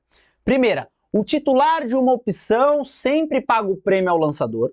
O titular de uma put tem obrigação de vender. O lançador de uma call tem direito de comprar. O titular de uma call paga o prêmio e possui o direito de comprar. Pessoal, aqui, se a gente lê isso do nada, deixa eu até aumentar um pouquinho aqui a minha cara, que eu tinha abaixado na outra. Se a gente ficar nessa pilha de tentar entender assim só de cabeça, lógico que dá quando você tem um pouco mais de prática, mas se você fizer um desenhozinho, vai ficar muito mais tranquilo. Então, vem comigo para vocês entenderem. Eu vou colocar aqui mais um slide em branco, porque como eu tô sem caneta, acho que vai ficar um pouco melhor para vocês visualizarem isso daqui. Deixa eu colocar aqui, ó. Aqui. Cadê? Passar aqui para baixo. Vou tirar essa resposta para não dar spoiler. E vou colocar aqui. Pronto. Um minutinho. Agora foi. Então, ó. Oxi. Deixa eu ver aqui. Questão 10. Deixa eu só limpar isso aqui. Pronto. Como é que a gente vai resolver essa questão de opções? Primeiro você precisa ter claro qual que é a definição de opções. Isso vai te dar uma clareza muito grande se você tem dúvida nesse assunto. Então, ó. Eu tenho 2 nomes que a gente precisa entender. Primeiro é call. Eu tenho call e eu tenho aqui put. 2 carinhas que eu preciso entender. Call e put. Eu tenho, quando eu compro esses contratos, alguns direitos. Cadê aqui, ó? A call, eu tenho o direito de comprar. Direito de comprar. E a put, eu tenho o direito, só que é de vender. Vender. Beleza? Vou até fazer aqui nas cores para ficar até mais fácil. Direito de comprar. E a put vai me dar o direito de vender. Comprar e vender o que, Renan? Depende, né? Posso ter o direito de comprar uma calculadora, direito de comprar um controle de ar-condicionado. Lógico que no mercado financeiro o direito de comprar é uma ação. Pô, eu acho que a Petrobras vai subir muito, vai subir lá para R$100. Eu quero ter o direito de comprar ela a 50, não é interessante para mim? Comprar algo a 50 que está custando 100? Então, para isso que tem as calls, por exemplo, para me dar esse direito de comprar. E put, para que serve, Renan? Para que você quer ter o direito de vender alguma coisa? Por que você não vende direto no mercado? Precisa ter esse contrato no meio. Pô, imagina que eu tô com medo que o mercado vai cair. Eu tô com medo que Petrobras vai custar R$10. Então eu quero me antecipar. Se eu acho que isso vai acontecer, eu vou comprar uma put que vai me dar o direito de vender Petrobras, por exemplo, a R$30. E aí se der merda, se a Petrobras for de fato custar R$10, eu pego e exerço o meu direito. Falo que eu tenho o direito de vender a 30. Por isso que tem a put, a call. Call é quando você olha para cima, a put é quando você olha para baixo em momentos de queda. Então, basicamente, essas são as questões. Como é que funciona um contrato? Aqui eu tenho um contrato, né? Esse contratinho aqui de opções. E eu tenho 2 participantes. Eu tenho o participante que a gente chama aqui de T, que é o quê? E de L, que é o quê? T é de titular. L é de lançador. Titular é o cara titular do contrato. É o cara que compra esse contrato. Lançador é o cara que vende esse contrato. Então, num contrato ali, por exemplo, de aluguel, tem o locatário, tem o locador. Aqui, mesma coisa, tem o titular, que é o cara que está morando na casa, e tem ali o lançador, que é o cara que está alugando a casa. Então, titular é a pessoa que está comprando. Se eu compro qualquer contrato, a gente nem falou se esse contrato é put, é call. Se eu compro qualquer contrato, você concorda que eu vou gastar dinheiro? Eu vou desembolsar um dinheiro? Então, vamos supor que para comprar esse contrato, eu desembolsei R$1. Deixa eu fazer aqui direito. R$1. Vamos colocar R$2. R$2. Eu desembolsei R$2. Quem que recebeu? O cara que me vendeu, né? O lançador. Meu Deus, era só para ser um mais aqui, né, Renan? Tá fazendo aqui um hebraico. Mais R$2. Então, esse contrato tá desse jeito. Eu paguei R$2, o cara que me vendeu ganhou R$2, só que, pô, o que é de fato esse contrato? Vamos supor que é uma call? Vamos supor que é uma call? Então, vou até fazer esse contrato de verde para ficar ali na nossa nomenclatura de call. Então, eu tenho aqui, ó, uma call, por exemplo, aqui a R$50. O que quer dizer esses R$50 aqui no meio? Essa call me dá direito de comprar uma ação a R$50. E quando que isso é interessante? Quando, por exemplo, essa ação está custando R$100. Está custando R$100. Aí eu, que sou o titular do meu contrato, vou levantar a mão e vou falar assim, vou lá na porta desse cara que me vendeu, do lançador, bato na porta. Lançador, o negócio é o seguinte, tá? Lembra aquele contrato que a gente fez, que eu te paguei, ó, presta atenção para esse nome, que eu te paguei um prêmio de R$2? O prêmio é o preço que eu pago pelo contrato. Então isso é chamado de prêmio. Eu paguei pro cara lá, eu tô batendo na porta dele porque ele tá com meus R$2. Mas em contrapartida, eu dei R$2 para ele me vendeu esse contrato aqui de call. Esse contrato tem o número 50 aqui no meio, que é o que a gente está vendo aí na tela. Eu tenho o direito de comprar a ação, por exemplo, a ação, vamos chutar da Vale agora, a ação da Vale a R$50. Em determinado dia, até o vencimento desse contrato, porque esse contrato não é infinito, né? O cara não é burro também, né? O cara me vendeu, sei lá, por 60 dias, por 30 dias, por 90 dias. Durante esse contrato, a ação da Vale chegou a bater R$100. Opa, é nesse momento que eu vou lá, bato na porta desse lançador, do cara que me vendeu e falo, amigão, lembra daquele contrato que a gente fez há uns 20, 25 dias atrás? O negócio é o seguinte, a ação da Vale está custando R$100. Nesse contrato que a gente selou, você assinou, tá tudo certo, tá falando que eu tenho o direito de comprar Petrobras, Vale a R$50. Oxe, como assim tá falando que tem direito de comprar? É uma call. A call, por definição, me dá o direito de comprar por 50, no caso aqui, o preço que está nesse contrato. Então, o que vai acontecer? Esse lançador vai ser obrigado a me vender por R$50, porque está selado o contrato. Está selado esse contrato. Eu, Renan, vou ter o direito de comprar essa ação por R$50, sendo que ela está custando 100. Quanto que eu embolsei aqui? Eu embolsei R$50. Eu comprei algo por 50 que está custando 100. Esse cara aqui, ó, ele tinha ganhado os R$2, né, que foi o que eu paguei para ele no contrato, só que na hora que eu bati na porta dele mostrando o contrato, esse cara ficou maluco, pé da vida. Por quê? Ele vai ser, já que eu tenho o direito de comprar por 50, ele é obrigado a me vender por 50. Ele é obrigado a me vender por 50 algo que está valendo R$100. Então ele perdeu R$50 na jogada. Ele tem que ir lá no mercado, comprar a ação da Vale por R$100 e me entregar e me vender por 50. Porque é isso que a gente fez no nosso contrato. Então, é interessante para o titular essa call porque ele coloca uma grana no bolso, ele se protege de uma alta, por exemplo. Ele consegue comprar a ação mais barata. Então aqui tem alguns nomezinhos para a gente entender. Titular, lançador, direito de compra, direito de venda. Aqui é o prêmio. Quem tem a obrigação de fazer alguma coisa é o cara que me vendeu. Pô, bati lá na porta dele, você vai ser obrigado a me vender a 50, tá, amigão? É isso que está escrito aqui no contrato. Então a gente fez um exemplo para call, para put seria o contrário, eu teria o direito de vender uma ação. A ação está custando R$10, eu tenho o direito de vender a 30, tá? Vai ser obrigado a comprar por mim de 30. Não interessa que ela tá 10. Você vai comprar de mim por 30. Você falou que eu posso vender por 30, então você vai comprar de mim por 30. Basicamente isso. Vamos ver aqui as alternativas? Deixa eu voltar aqui, peraí. Deixa eu voltar aqui. Vou colocar a nossa resposta correta aqui, só para ficar bonitinho no slide. Aqui, ó. Pronto. E agora vamos lá. Vamos ler junto. O titular de uma opção, ou seja, o titular é aquele cara que compra. Ele paga o prêmio por isso. Sempre paga o prêmio ao lançador? Sim, tá certo. Se eu vou comprar qualquer coisa, se eu vou comprar esse controle, se eu vou comprar essa calculadora, eu preciso pagar para quem está me vendendo. Se eu estou comprando uma opção, que é aquele contrato, se é call, se é put, ainda não precisa saber. Mas por eu ser titular desse contrato, eu sempre vou desembolsar um dinheiro. Sempre vou desembolsar esse dinheiro que é chamado de prêmio. Então isso aqui está correto. O lançador sempre vai receber o prêmio. Por isso que ele me vende isso. Só que ele não gosta quando eu vou lá e bato na porta dele, surgindo, falando, obrigando ele a fazer as minhas coisas. Seja obrigando a me comprar por um preço, obrigando a me vender por um preço. Mas eu sempre pago o prêmio para ele no início do contrato. Então a 1 está correta. Com isso eu já eliminaria aqui nenhuma, né? Então bora para 2. O titular de uma put tem a obrigação de vender. Não. Lembra que a gente falou que o titular sempre tem o direito? Pô, se eu sou titular de uma call, eu tenho o direito de comprar. Se eu sou titular de uma put, eu também tenho um direito, só que agora de vender. Então o titular sempre vai ter direitos. Se for call, direito de compra, se for put, direito de venda. Quem tem a obrigação de fazer alguma coisa é o lançador, é eu quando bato lá na porta dele, ele vai ter que ter a obrigação, seja de me comprar, seja de vender. Mas eu tenho direito, porque é eu que vou lá e bato na porta dele para exercer meu direito. O negócio é o seguinte, quero comprar por tanto, quero vender por tanto. Então o titular não tem obrigação, ele tem direitos de venda, beleza? Então a 2 está errada. 3, deixa eu limpar isso aqui.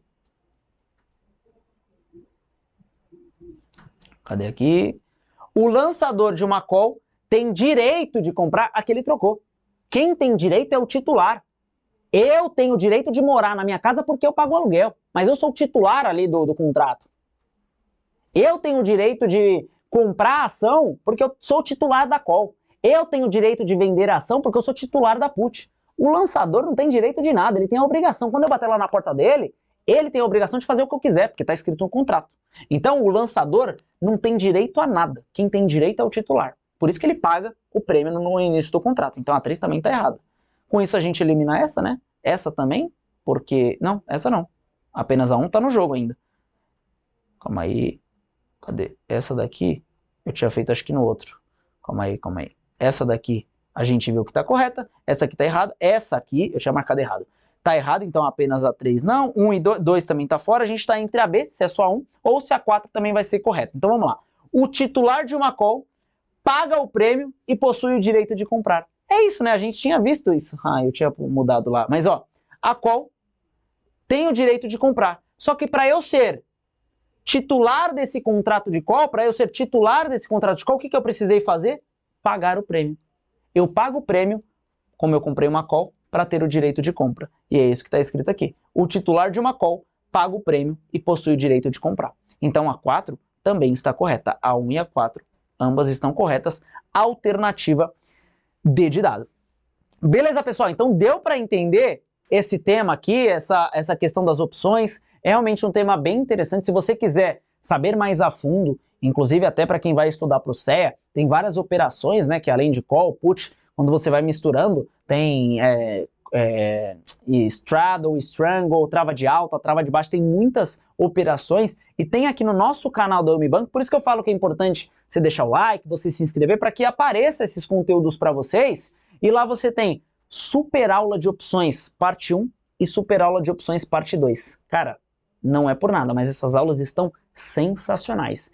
É mais de hora de conteúdo só falando de opções, desde o zero até a parte avançada para você que vai estudar, tá estudando para certificação. Então, se quer aprofundar em opções, corre aqui no YouTube da Unibanco, coloca lá super aula de opções Renan Carini, que eu tenho certeza que vocês vão curtir.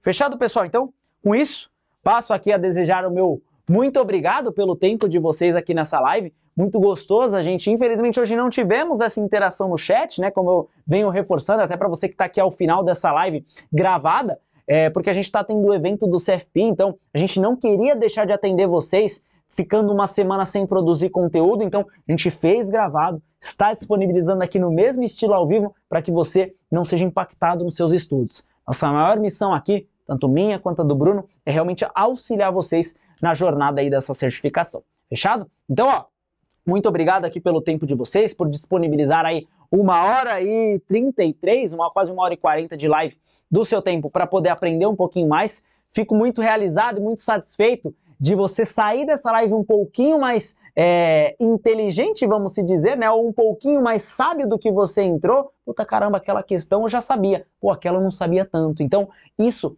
muda o jogo pra gente. E aqui, como forma de retribuição e como forma de conhecimento cada vez mais para vocês, as nossas redes sociais, Renan Carini, você me encontra no Instagram, e aqui eu me banco educação para ficar por dentro de tudo, todas as lives, todos os nossos programas, treinamentos e tudo mais. Então, pessoal, muitíssimo obrigado a quem esteve presente. Qualquer dúvida, deixa aqui nos comentários dessa live, Provavelmente a live vai demorar um tempinho para carregar, amanhã de manhã você já deve encontrá-la no YouTube. Se ficou alguma dúvida, coloca lá nos comentários, manda o feedback nos comentários também, que depois eu vou ler todos, tá? Então, tenha uma ótima noite, uma ótima semana, tamo junto, fiquem com Deus e um abraço, valeu!